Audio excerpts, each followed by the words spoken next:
Hey guys, welcome to my YouTube channel. So today we're going to be talking about writing linear equations.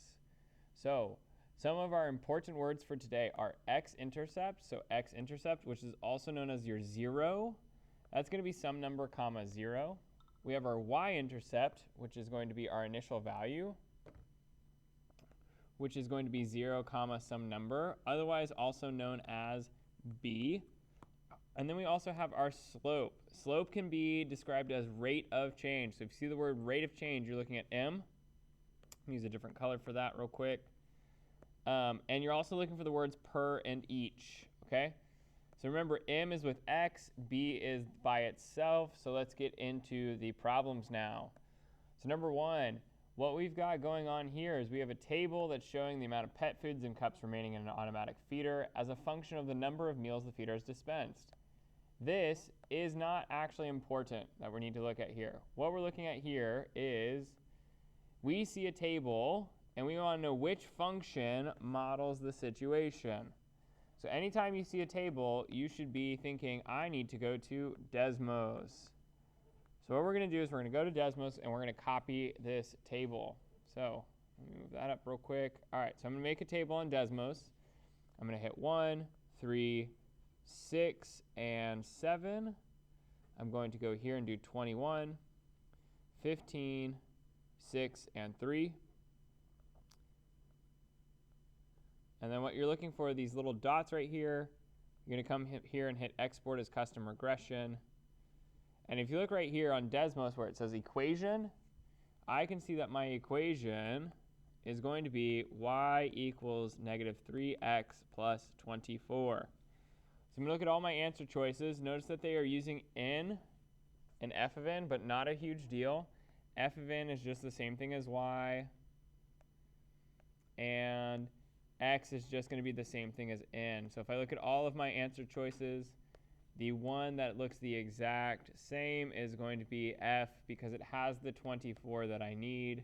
That is my answer. Moving on, no one misses that question. All right, question number 2.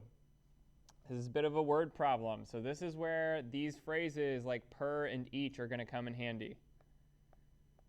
All right, which situation is represented by the function f of x equals 65 plus 0.24x? So what you guys need to remember is that there is this phrase y equals mx plus b. And you got to remember that m is going to be my slope, which is with x. So when I look at these two numbers right here, 65 is first, yes, but it's not with x. So 0.24 is actually my slope. So this, I'm looking for words like per, each, things like that, rate. The other number without x is b, and that's going to be 65. This is like our initial value, start, that's what we're looking for. So it wants to ask which situation is represented by this. So I'm going to go through this. An equipment rental company charges $65 a day plus $24 for a damage fee. All right, so a word we can add to our y-intercept is fee. So fee is going to describe 65, but if I look right here, this says $24 for a damage fee, so that's not the right word. So let's go to the next one. A shoe salesperson earns 24% of all sales over $65.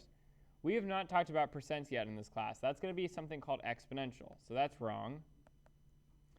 The next one, a cell phone company charges $65 plus 24 cents per minute used. Well, hey, per is one of our slope words, and that looks actually really good. And we have 65. So this is a maybe to me. Now for the next one, a person has a container with 65 gallons of water, but drinks 0.24 ounces per minute. Okay, and this is where this gets a little bit tricky. So you see that word per again. So we've got the 0.24 and we've got the 65. So both C and D are maybe questions, but here's what you need to look out for. And if you're learning English, this is going to be tricky. You need to look out for 65 what? We say gallons and 24 ounces. Those are different. And when those are different, that is actually not going to be our answer. We are looking for money and money. They should represent the same thing. So C is actually going to be our answer because both of these are money.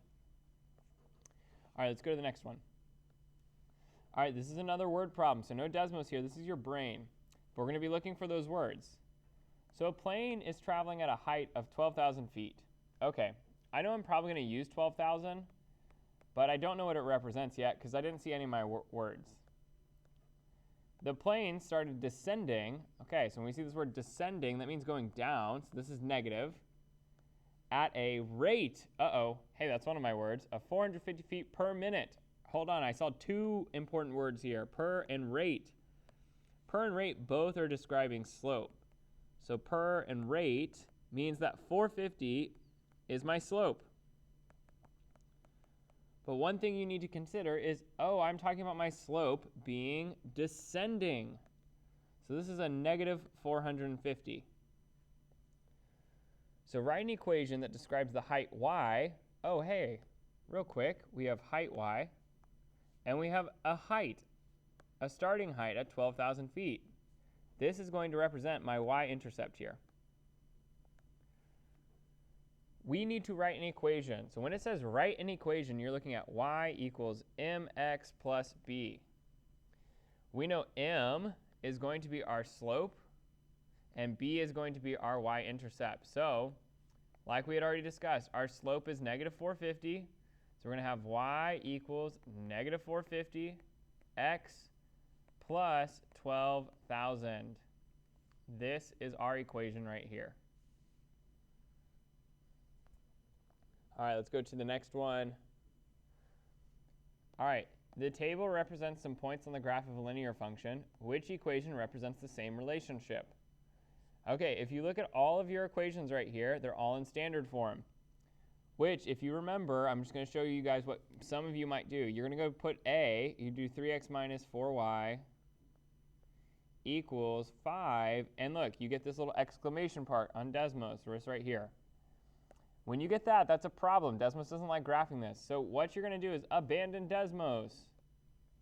And now what you're going to do is you're going to pick a point. I'm going to pick 2, 1. And I'm going to plug it in for x and y. So let me just show you what I'm going to do. I'm going to throw parentheses around x and y, x and y.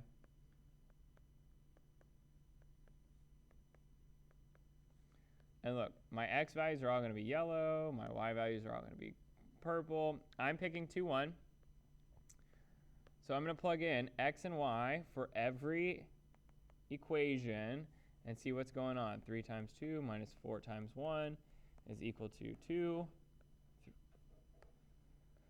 4 times 2 minus 3 times 1 is equal to 5. And 4 times 2 minus 3 times 1 is equal to negative 2. All right, and if you put this into your calculator, let me just highlight these real quick so we can see what's going on.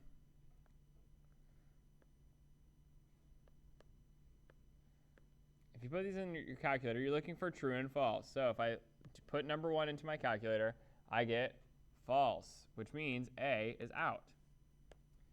If I put number 2 into my calculator, what I'm going to get is true. You may be tempted to pick that answer, but wait. If I put C into my calculator, you also get true. Uh-oh. And if you put D into your calculator, don't worry, you get false. And so there might be a time where you get 2 trues. The question goes, what do we do now? Very easy. You pick a different point. So let's pick 6, 4. So I'm going to go to B and C. I'm going to redo it with 6 and 4 now.